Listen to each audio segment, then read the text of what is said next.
So now that we've read the Declaration of Independence and done all these various things with it in the previous module, we're going to look at it again as an example of both academic reading and academic writing. First, we're going to look at it as an example of how to read academically in this video, and then in the second video, we're going to look at it as the flip side of that reading of that experience of academic reading, which is academic writing. And we're going to try and show how, especially when you add in the practice of creating a reader's response document, academic reading leads directly to academic writing. Okay, so as we said before, academic reading basically has 4 actions. There are 4 actions to academic reading. There's paraphrasing and summary, related but separate skills we're going to talk about. There's the second action, which is reference and allusion, basic research, where we connect information in the text that we're reading to resources that we have outside the text that we're reading. And we're going to do that with everything we read academically. The third action is considering message and meaning, which those are 2 things, but we're also going to talk about, the way I want you to think about that is actually 3 prongs, 3 elements: the author, the audience, and the use of the text. Somebody is responsible for the information that you're reading. They had an intention, even if it was not a good intention or they were unclear of their intention. There was a reason why it was written,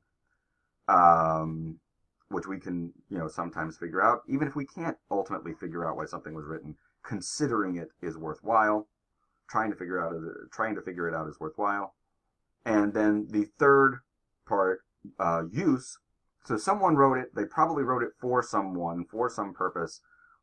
How did they intend for the audience to use this text?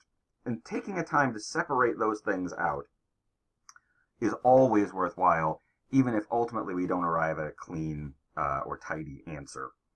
And then the fourth action of academic reading is to respond, critical response or creative response, but we always write back. And at the very least, in our reader's response document, we take I would hope any important quote, and you get to decide what's important within some reason. You get to decide what's important to you, what you had a reaction to, and you immediately cut and paste or retype or write down in your notebook at the very least, you underline it in what you're reading and then make annotations to the side. But I'm trying to get you to graduate beyond that into creating a separate reader's response document. We take a quote from the text that we're reading and respond to it directly in one of 3 ways. Now, are there other ways you could respond? I'm sure, but I'm trying to teach you that, there's at least these 3 ways, kind of like buckets you could put potential responses into. And it basically comes down to interrogation, asking questions. That could be about comprehension, right? I don't understand this. That's maybe the most important question you ask in a class, right?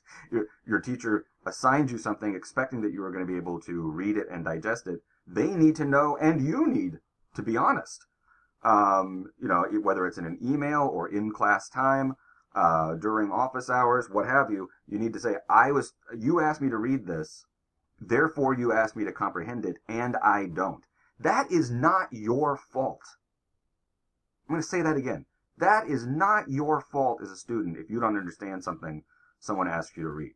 So often, we talked about in the mystery text sort of introductory exercise, we want to replace frustration and confusion with curiosity and investigation.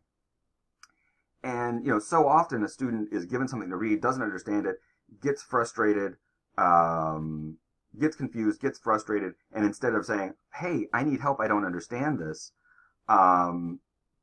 there's this idea that maybe either there's something wrong with the class or there's something wrong with them. And either one totally misses the point of academic endeavor, right? Hey, look, there's a solid chance if you don't understand something, someone else in your class doesn't. And just one last thing before I move on to the next type of response that you might have, critical or creative. There is no more sad thing than an instructor trying to teach to a class that does not understand or has not read what they're instructing on, and a class saying nothing to correct that assumption. It's just, what a waste of time. Obviously, you might come around to getting something out of that experience, but just in the very beginning, how many classes begin with, "Are there any questions about the reading?"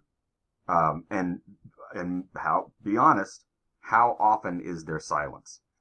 In a class where you've created a reader's response document, just read your reader's response, bring your reader's response document to class, and there's always something to talk about. There's always something to raise your hand and say, "Well, I thought this. What do you think?"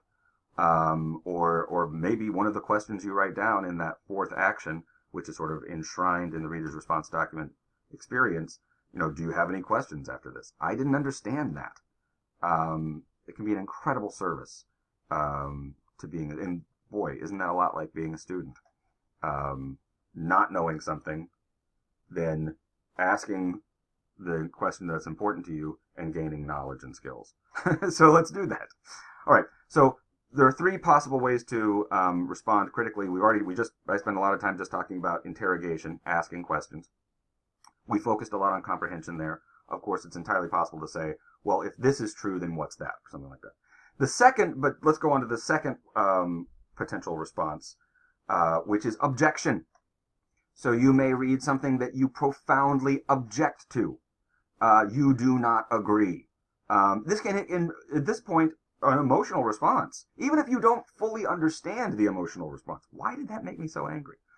You can write down, "Wow, this makes me very angry." And just the act of writing it down should trigger that second part. Why? This makes me angry because, right? Or it might make you sad. Boy, this is really depressing because, right? So it can be, an objection can begin emotionally as an emotional response. But it shouldn't stay an emotional response. It is purely an emotional response. You should be able to say why it makes you angry or why it depresses you. But you don't have to have an emotional response to object. You could object, just say that is logically flawed, right? They're saying that 1 + 2 = 3, and I caught their error, right? No, excuse me. Boy, I screwed that up. I caught my error. They're saying 1 + 1 = 3, but I caught their mistake. 1 + 2 = 3. 1 + 1 is 2. I caught their mistake. I object, right? That's an incredible thing to bring up in a class. If the teacher says, "Are there any questions?" Be like, and maybe they check your math. They're like, "Well, actually, you didn't see where they had another number." But that metaphor, put it to one side for a second. It's entirely reasonable and necessary. I'm not going to say reasonable. It is necessary when you are reading something that you disagree with, especially if you just think it's factually or logically wrong, to highlight that part and be like, "Not this." I object, right? And that is something that some of your best academic work is going to come out of that experience. And you'd be surprised, once you go looking for it, there may be something in almost every text that you could kind of get a grip on it by saying, "I don't agree with that," or "I don't like that." The third kind of response we're going to call inspiration. And this can also be an emotion. This made me laugh. generally positive, right? You don't usually object with positive emotions. But this could start out as an emotion. This made me laugh. This made me have that full feeling of seeing the fireflies and some, whatever, I was moved as if by beautiful music, by this, this made me feel small under the stars or whatever. But why? What about it gave you that feeling that you were in the presence of greatness, or that your perspective had changed?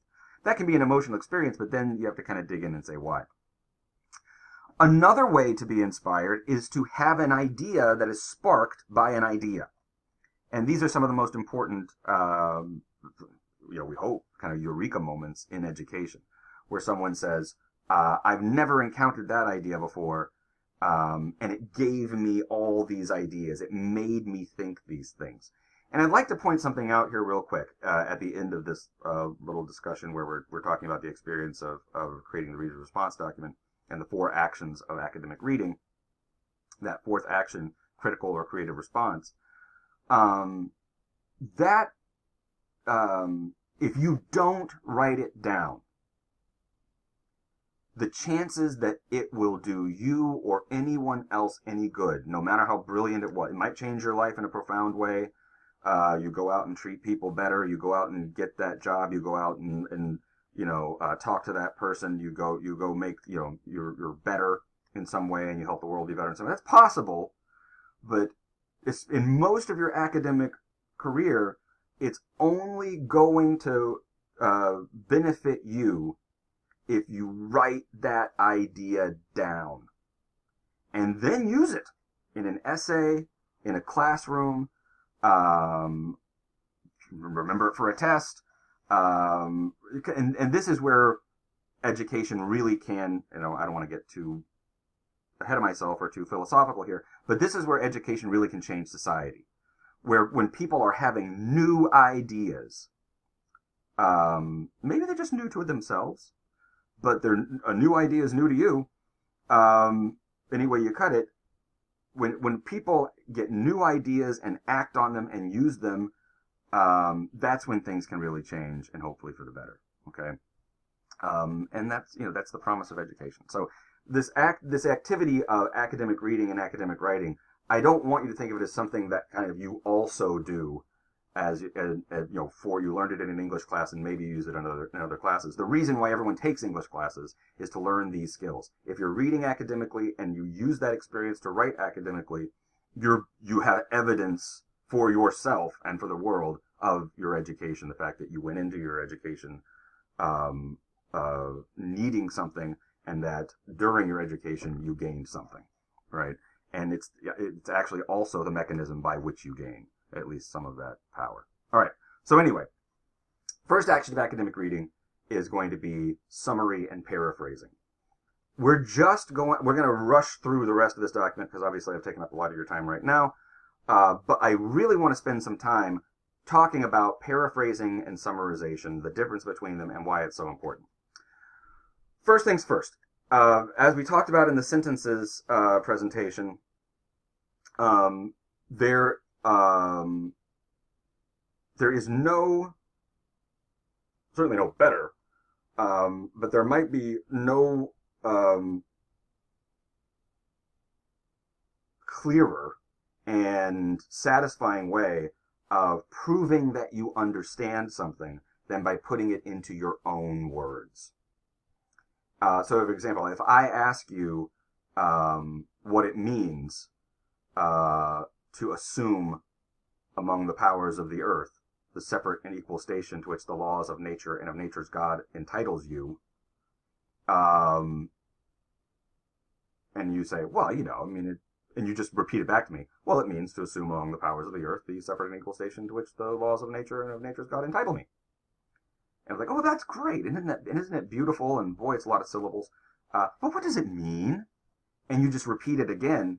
You might start, and perhaps accurately so, to doubt whether or not you understand what that actually means. And the other person who says, well, explain it to me. What does it mean? If you can't put it into your own words, then something has gone wrong. We're in trouble somewhere, right? So we're going to do that with the first two parts of the Declaration of Independence as briefly as possible, and then kind of show how that would work for the rest of the document and what that means for your reader's response document. Okay, so why do we call summary and paraphrasing the first action of academic reading? Well, that, like we said, it is comprehension, essentially. If you can summarize something, if you can put it into your own words, what is summary, as we discussed in the sentence, that kind of like earlier module, summary is taking the important information out and separating it from the information that is not important. How do you know what that is? It depends on your use of the document. If you're reading the Declaration of Independence in a class about the rights of Native Americans, a class about Native American history, you might only talk about the clause, the last of the he clauses, where it discusses in sort of brutal terms, it sort of identifies Native Americans as an enemy of the young 13 United States, in really sort of propagandistic and aggressive language, right? And you might like focus on that and then only take out very, very, just a skeleton of the rest of, what, in terms of what's important in this document. And that's totally legitimate for the purposes of that exercise, right? If you're in a class about women in American history, you might you go through looking for all those mentions and everything else falls away. In this class, we're talking about, and one of the reasons why we're looking at this is as an example of critical thinking. And we're looking at this as an example of how to read a text and putting it in the context of critical thinking. We're going to look for the argumentative structure. Now, obviously, whether you're, no matter what class you're in, you want to understand the main idea, author, audience, and use. But and how that, how that's related to your summary should be, will become clear. But for us, we don't have to worry about focusing on any of the specific. That becomes interesting to you probably in the creative response section, where you say, I object to this because of my perspective. I object to this because I have new information this text doesn't have, or contain, or address in the proper way by my lights. So here in the beginning, we're not just combing through looking for particular information like you may do in mini text for many classes. We want to kind of engage primarily with the argument. Now, many texts, you start to look at this and you do what we did with our even the mystery document. What is this? Is this a story? Well, it's gonna create a kind of narrative, but no, of course, it's not a fable or a fairy tale or a short story or a poem. It's a declaration. It's a legal document, actually, an internationally binding legal document, as it turns out. And here we have, they are going to, in this first part, they're going to provide a little introduction or preamble that explains why they're writing this out the way they are.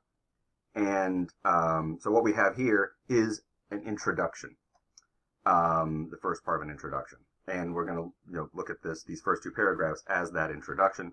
The first, what I'm calling a paragraph, is in fact one sentence. So let's buckle up and try to put this in our own words. All right, so we know it's the unanimous declaration of the 13 United States of America.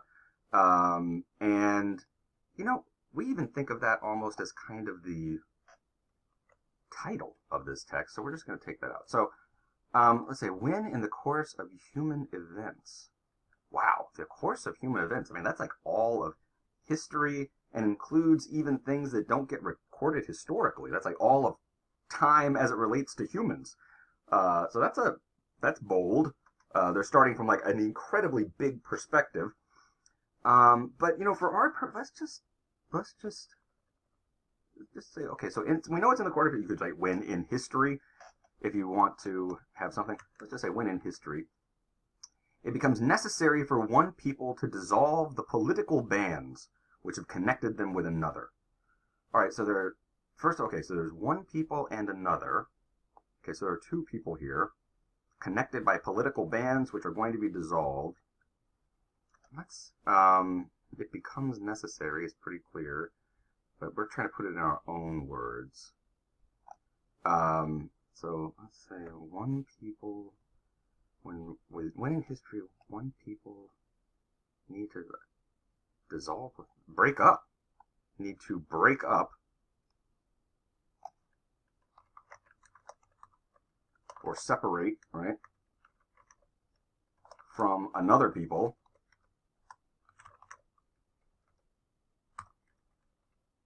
and to assume among the powers of the earth, the separate and equal station to which the laws of nature and of nature's God entitle them. A decent respect to the opinions of mankind requires that they should declare the causes which impel them to the separation. Okay, and to assume among the powers, separate and equal station. Okay, so all right, I'm gonna say, how can I put this into my own words? To assume among the powers. Okay, powers of the earth. I think those are like political rights, but also sort of like the powers of the earth are nations and countries and maybe even religions or something like that. The powers of the earth. The separate and equal station. Nations, because so Germany theoretically at least has the same rights as France or whatever. Okay, so interesting. So let's say to break up or separate from another people, and start their own country. How about that? A decent respect to the opinions of mankind. So okay, they should explain why.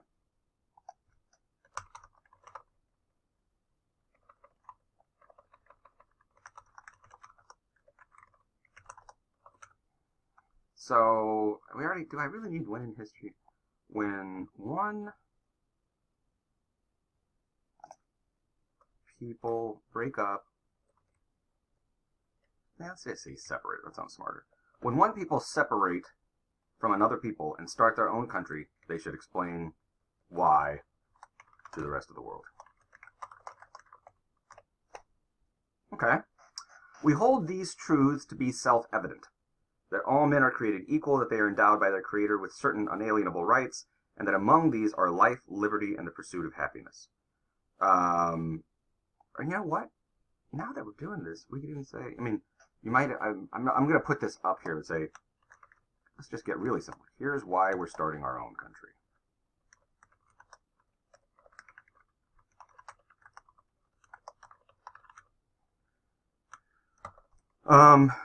Do we need both of those sentences? Maybe we don't. Maybe I'll just, this contains a lot more of the spirit of the original and a lot more information, so maybe I would keep that. But if you really wanted to be simple, maybe you just keep the second sentence. Whatever. All right, so we hold these truths to be self-evident. Now, what is self-evident? Well, this is interesting. I know something about this document. Obviously, I've been teaching it for a while.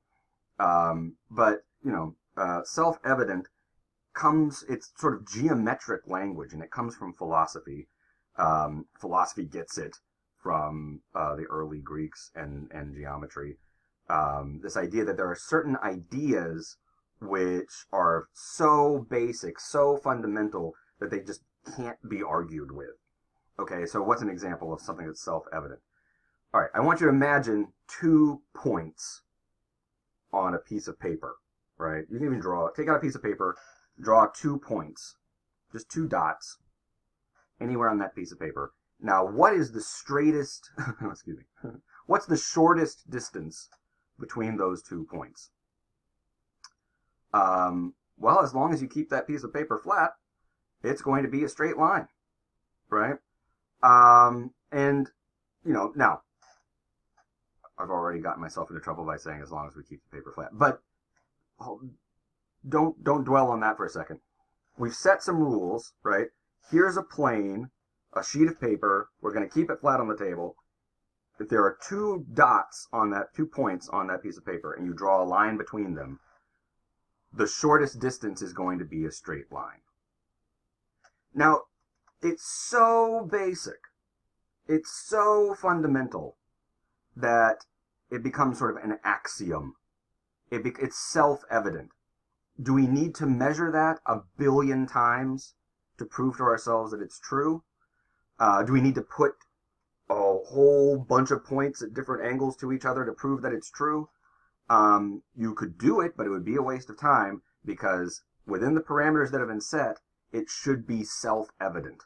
There is no way to draw that line so that the distance is shorter than a straight line.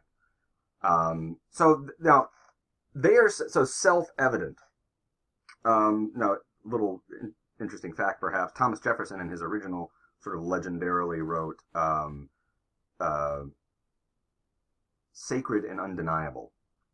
And Benjamin Franklin, according to legend, scratched it out and wrote self-evident. Now, sacred, we could disagree about what's sacred, right? I may not think your holiday is sacred. I may not think that building you go to pray in is sacred. I may not think the name of that religious figure is sacred, and I'll make fun of it, right? And there's nothing, unless you belong to that religion, it can be very difficult to, now you could tell someone you have to be polite, and they should be, but can you convince them that it is sacred? What does sacred mean? Holy, pure, special, in a sort of metaphysical or supernatural way. That requires some faith. And whereas this, to say that something is self-evident, does not, logically speaking, at least at the time that they were writing the Declaration of Independence, Benjamin Franklin, when he scratches it out and writes self-evident, he's like, it's unarguable. At least this part of our argument should be clear to everyone. So we're going to say, it is obvious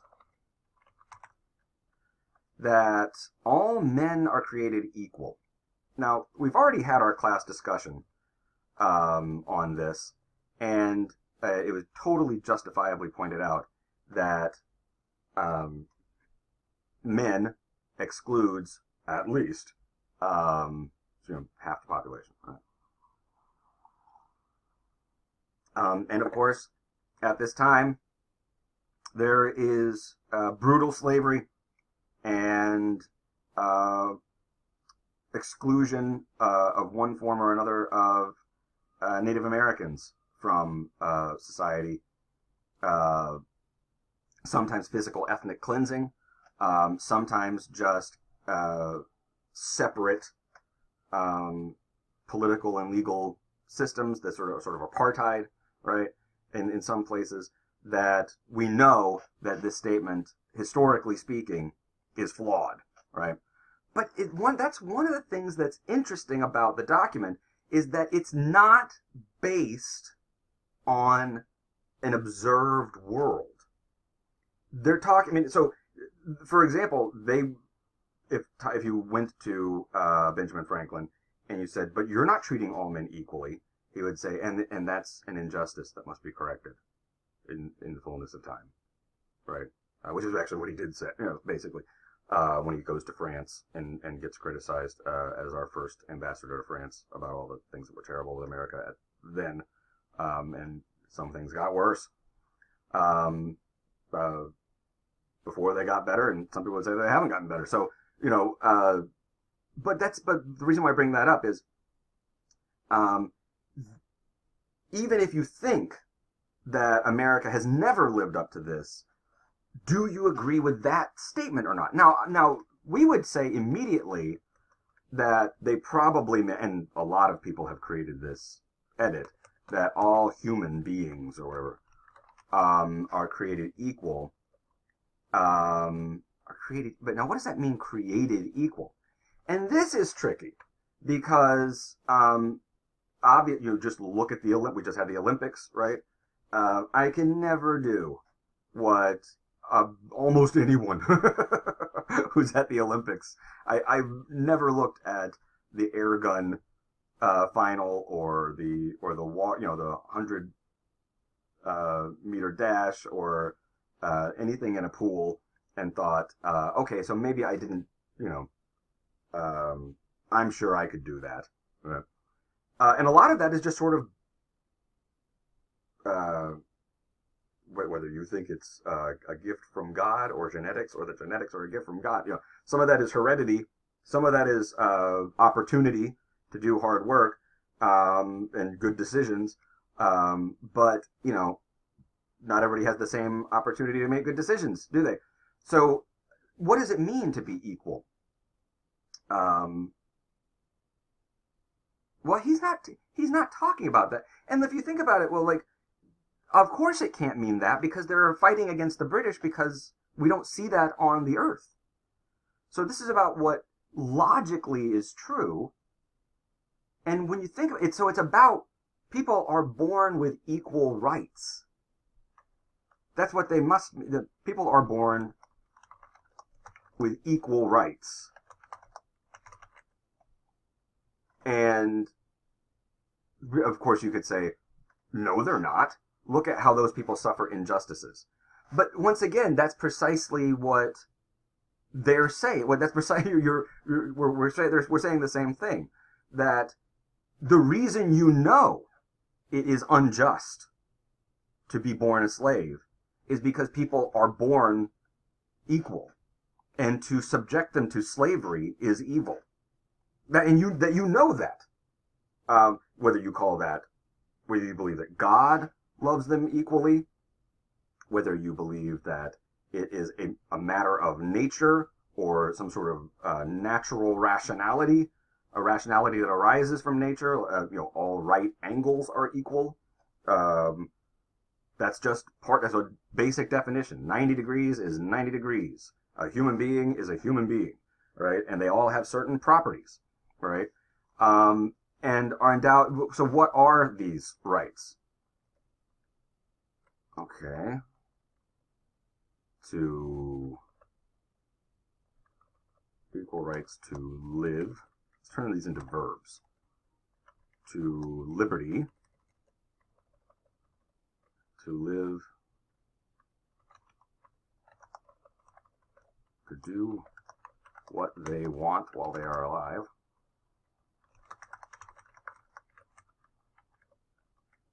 And pursuit of happiness. Now, this is tricky. This is where I'm also going to use some of my knowledge on this stuff. John Locke, who, his name comes up pretty quickly as you start to research the Declaration of Independence. He had basically these same, this is almost plagiarism of John Locke, where he says that people's basic rights are life, liberty, and property, right? Thomas Jefferson kind of massages that in terms of marketing, perhaps, or propaganda, however you want to see it, into the pursuit of happiness. But any way you cut it, basically that you get to live, you get to basically decide what you're doing while you're alive.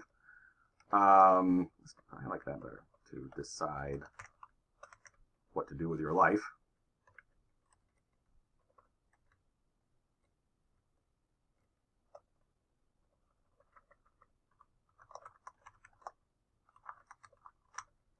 And to enjoy what you have, right?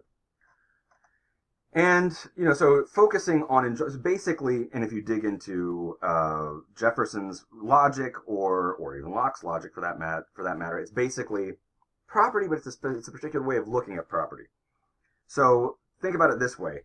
They're saying that you have the right to live, to decide what you want to do with your life while you're alive. People shouldn't be able to, take away your freedom, essentially.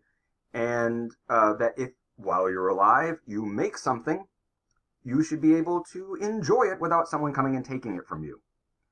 To enjoy the fruits of your labor. So to keep what you have made while you are alive, and for your pleasure and for the pleasure of those you love, which also makes you happy, right? So perhaps you want to pass that on. You've done very well, and your happiness will come in seeing your children enjoy what you have made, right? All right. So anyway, no, but this is just so these are right, but it goes on, and this is where actually the argument of the paper this issue lies. To secure these rights, governments are instituted among men, deriving their just powers from the consent of the governed. Okay, so now these are actually, they look like sentences, but they're actually clauses. These dashes and periods or dashes and commas, we would today call them semicolons. Semicolons did not actually exist in the same way that they exist today. At that time, they were sort of, they were experimental in the late 18th century. So when we look at this, these sentences fit together as complex compound clauses, and that's the way I'm going to punctuate them. But anyway, so to secure these rights, governments are instituted among men, deriving their powers from the consent of the governed. So look, government. I'm going to put it this way.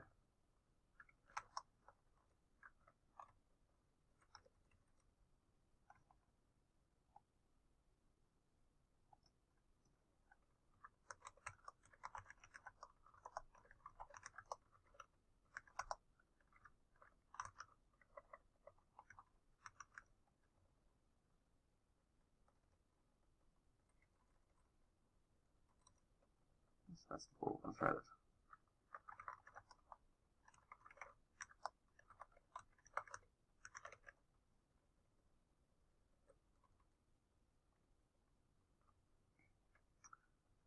All right. And then we're going to say semicolon.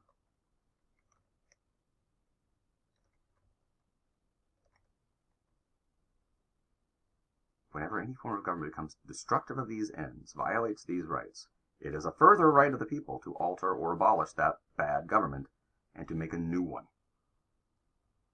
so that they get what they need. And we'll just go through it. Is it right?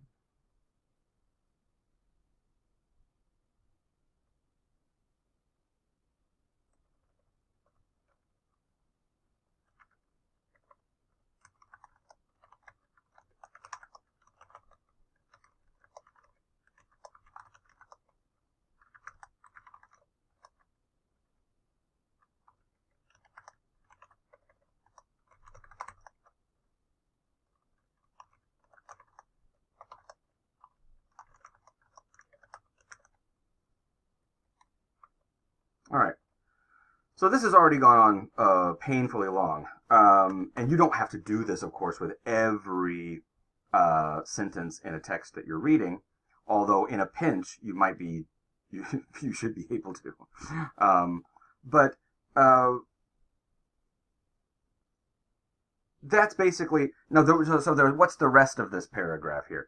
Well, the rest of the paragraph essentially is part of the introduction that qualifies this statement, saying that there shouldn't be that every time a right is violated doesn't mean you need a new government. It's, if it can be fixed, fix it. If it can't be, then that's a new circumstance. And the rest of this paragraph says that. We don't take this lightly, but trust us, things have gotten so bad that we do need a new government. And then the rest of the document is divided into three parts.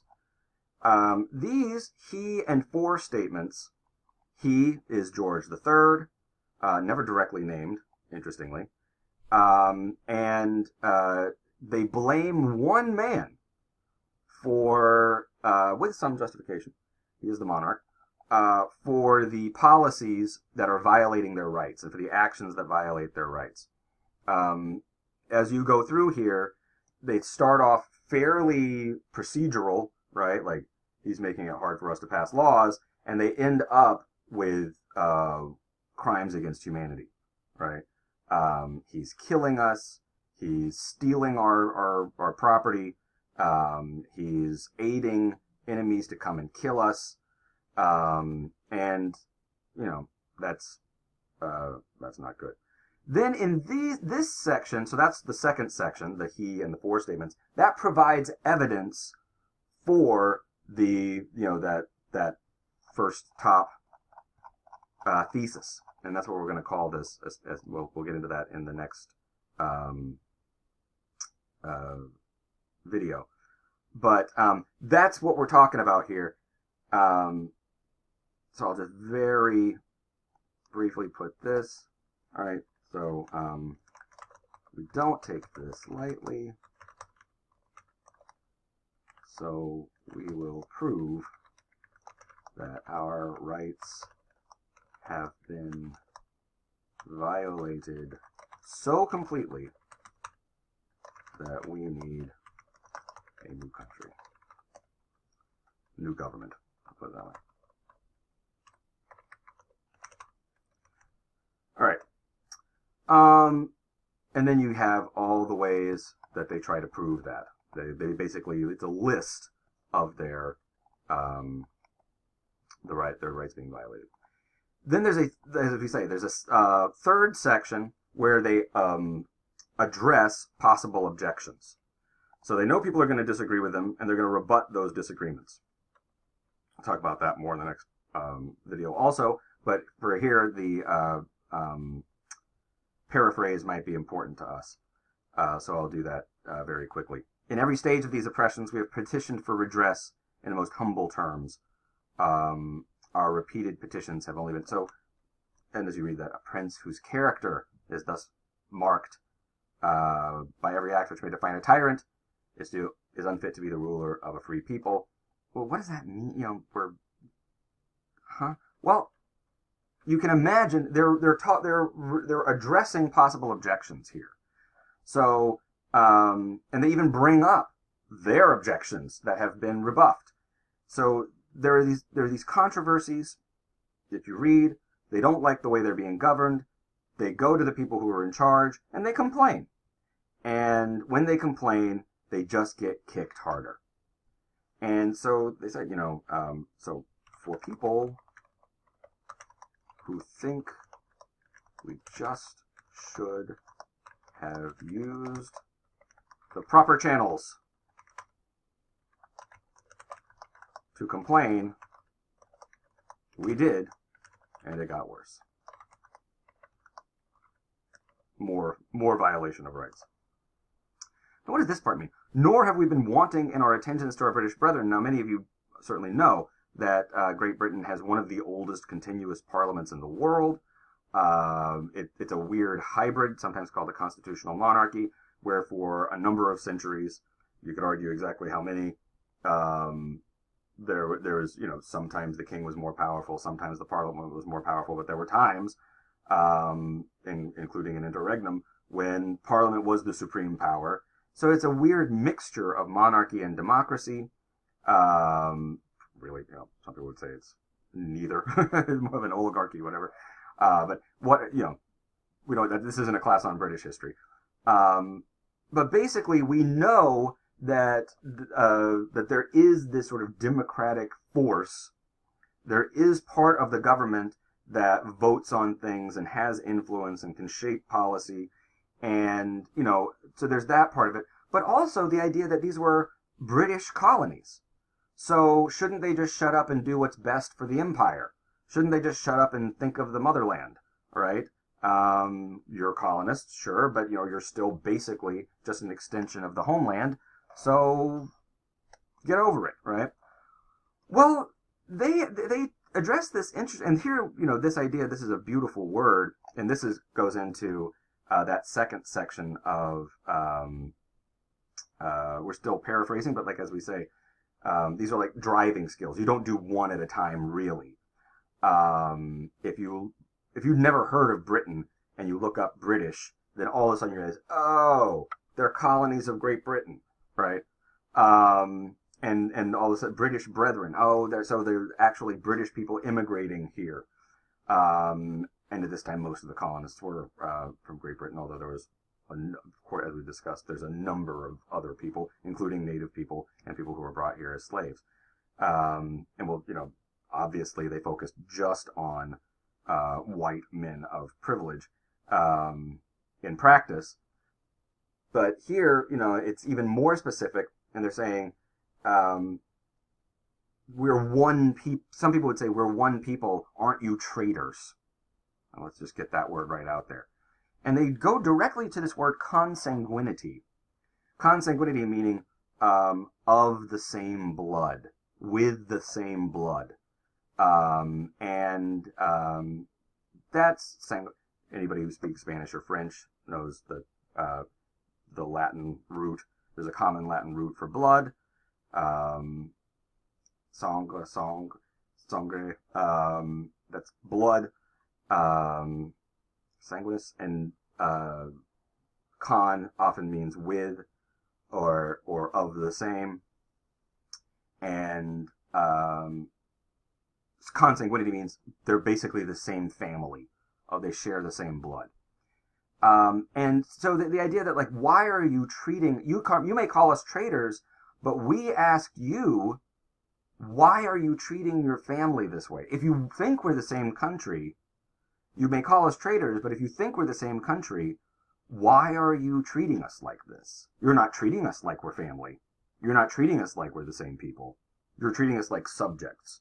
You're treating us like people you have a right to dominate and make decisions for.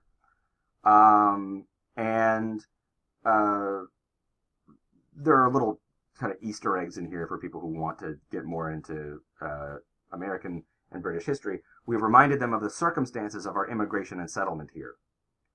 A lot of the colonists came not just from Britain, but from all over the place to these colonies precisely to get out from under more direct domination of the crown, to have more rights and to be able to enjoy a degree of self-government.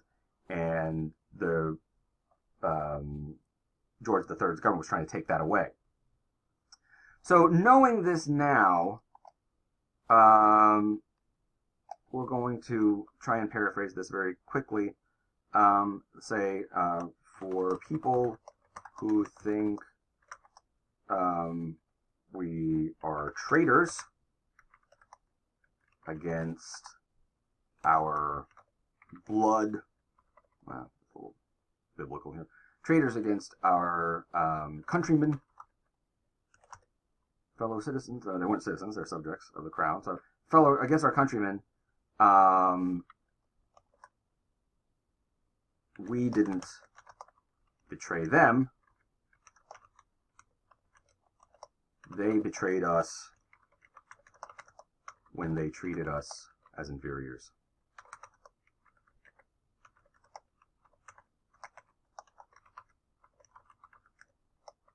And we warned them. Now, the second part is a little... So we must therefore acquiesce in the necessity. That's a beautiful phrase that I just want to paraphrase.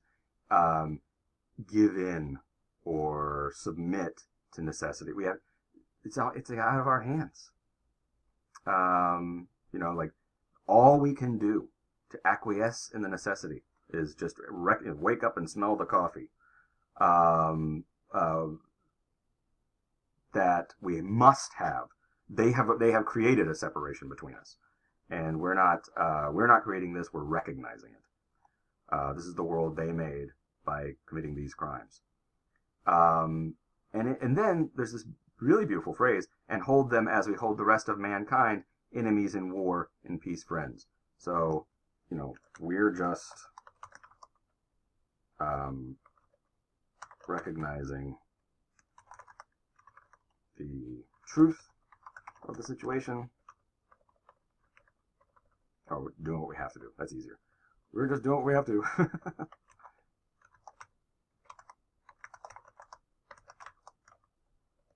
And when the war is over, we can be friends.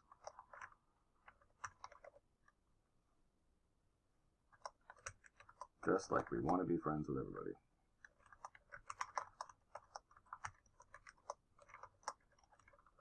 gets this right.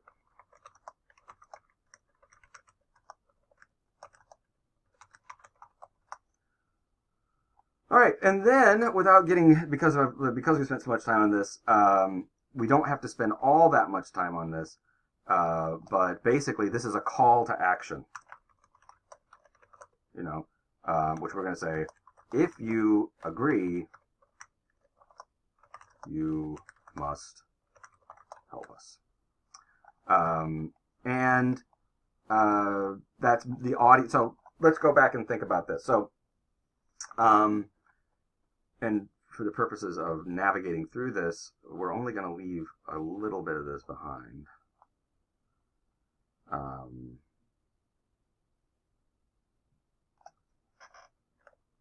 going to call this evidence, and put in parentheses, evidence provided.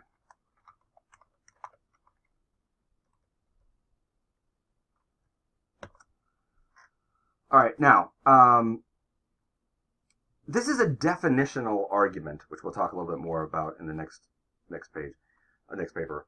So we've done paraphrasing, and like I said, you don't actually have to do all this at once. And we've already started to do a little bit of the research. Everything that I told you, if you do a little bit of reading, even on like Wikipedia or something like that, let alone kind of go to the library and start digging around a little bit.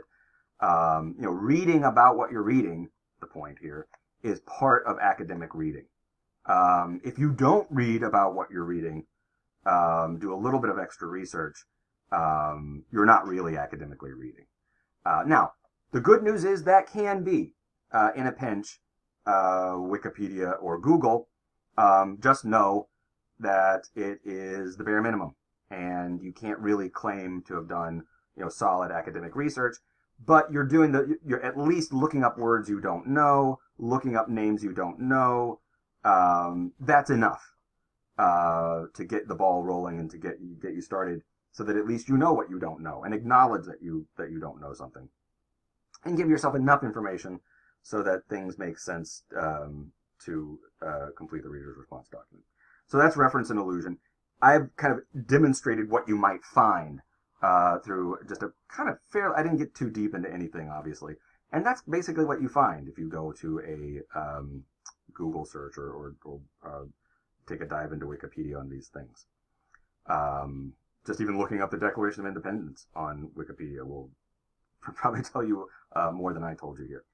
All right, so anyway, and once again, not adequate, just an introduction, and there are better introductions at that with the aid of your LR10 class skills. Now, so the first and second actions go together very easily, but we also now the third and fourth actions also kind of dovetail nicely, and we'll try and take care of that to get you to the second video as quickly as possible. The author, the audience, and the use. Who is the author of this? You're going to have to, at the bottom of this text, I've cut it out of here, there's a list of signers. And because they've all signed it, it would not be crazy to think that they all wrote it somehow. And in fact, there's a huge Congress by most meeting standards.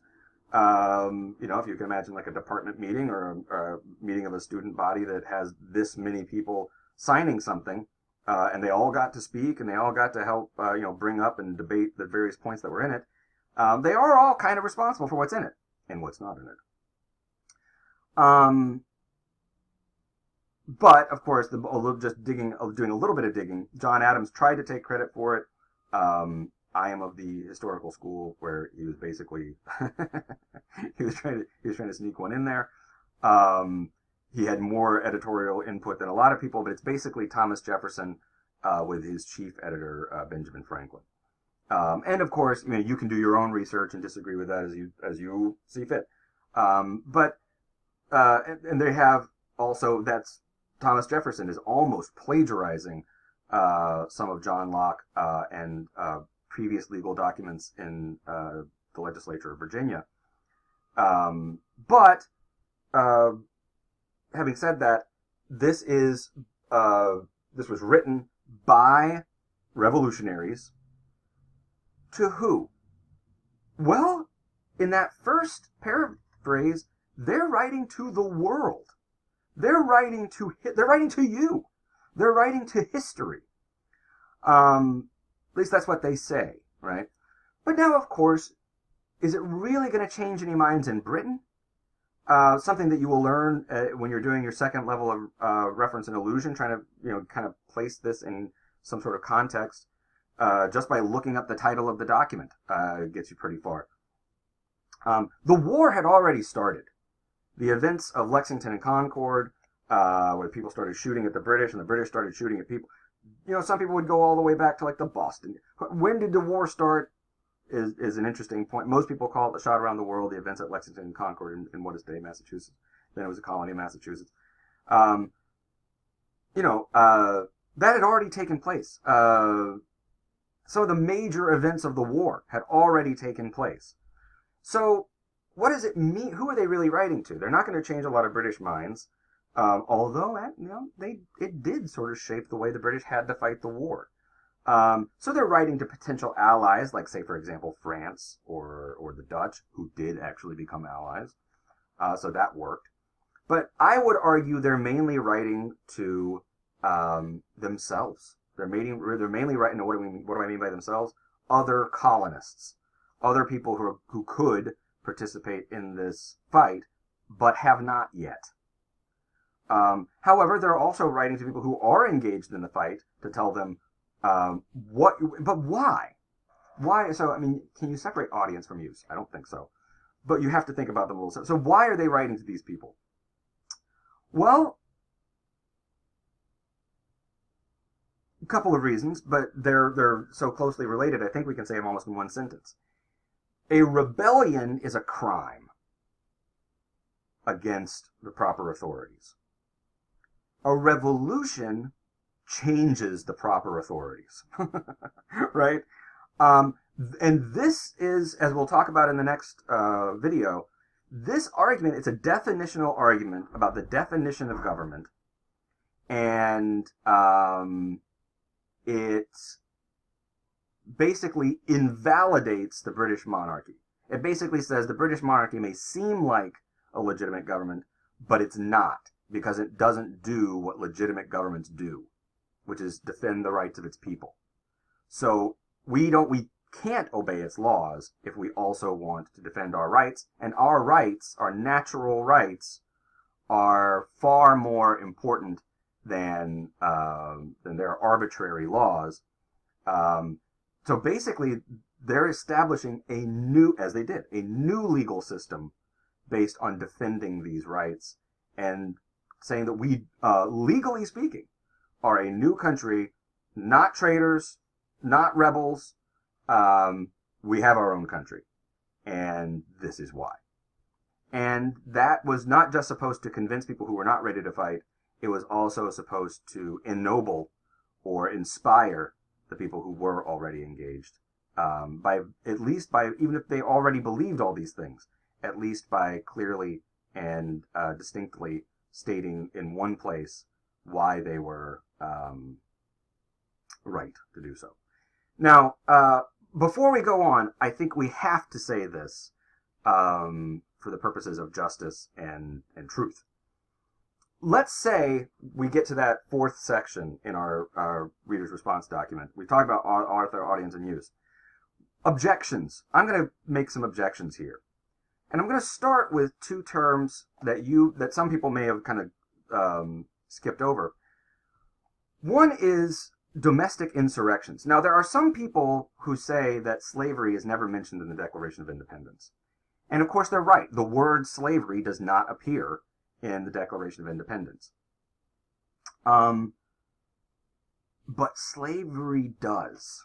And this, whether you want to call this a euphemism, which is a nice way of talking about something unpleasant, or whether you want to call it code, however you want to call it, domestic insurrections here refer to the historical fact that the British were promising the slaves of the colonists freedom, sometimes called manumission, and all kinds of privileges and rewards if they would rebel in a way that benefited the British government.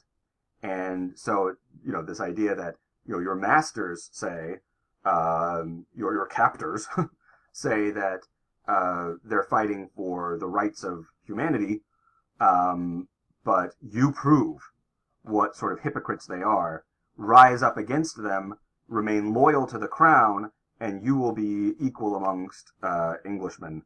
You'll be rewarded with your freedom. And there are lots of examples of this. It's historically well documented. And the colonists decided to put this, the Continental Congress, decided to make this one of the most egregious, if you look at where it's placed in the evidence provided section, they clearly think that this is one of the most awful things that the King of England, George III, has done. And that's a disgrace, isn't it? Not only can you not say the word slavery, just as to acknowledge you have to acknowledge your own hypocrisy. Doesn't make you not a hypocrite, but at least people don't think you're stupid or evil or trying to hide something, right? And the founding fathers, if you want to call them that, the people who framed this document, couldn't do it. They had to code it as an objection. And you could go do your own research about what the Continental Congress and some of the framers of the Declaration of Independence and Constitution actually thought about slavery during their own lifetimes and what they wrote about it. But it's sort of beside the point now, isn't it? Especially when you look at something like this. This code is written into our primary founding document, written many years before the Constitution. And then endeavored to bring on the inhabitants of our frontiers the merciless Indian savages. Oh my,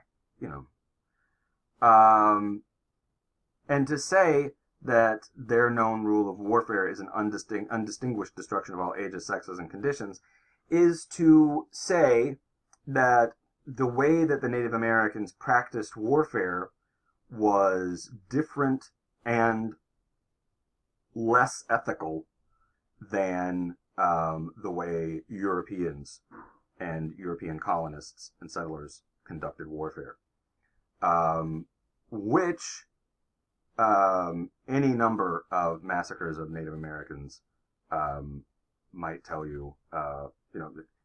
You could say, well, once you start fighting someone who fights a certain way, then you have to fight that way. If that helps you get to sleep at night. Certainly not something that can be said very easily in one clause of a persuasive essay, I would say.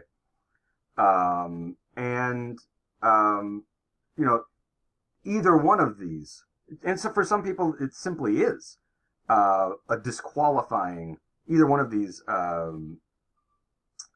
objections are disqualifying. Of course, and the other thing that I wanted to point out was we, as in fact our government now does, regards by law, by the way, it is illegal to discriminate based on sex or gender. So I mean, we would say that men has legally expanded. So with this as our foundational document, we're almost sort of required to edit that. However, that it's not, it cannot, and we should not allow the fact that this sort of sexism is a founding fact, that it was in that founding document that what we edited to say all human beings, logically, to be consistent with not just our own continuous legal development and philosophical development, But just sort of by the lights of the argument itself. But there was an error and in the original, and you can put it in its historical context, but you can't forget or forgive its historical context. And so, either one of those, let's say, no, some people might have written something that inspired them. Some people might have written something that, or just a question. I don't understand what the word endeavor means, right? Or what it means to have endeavored. That might be for whatever reason, that might have been your primary question. But for my example of an objection, in terms of critical or creative response, I thought it was appropriate to focus on those objections. And just, say that was wrong. And what are we going to do about it? Okay, so with that, thank you for listening, and there will be a second video about how this is an example of an argumentative essay.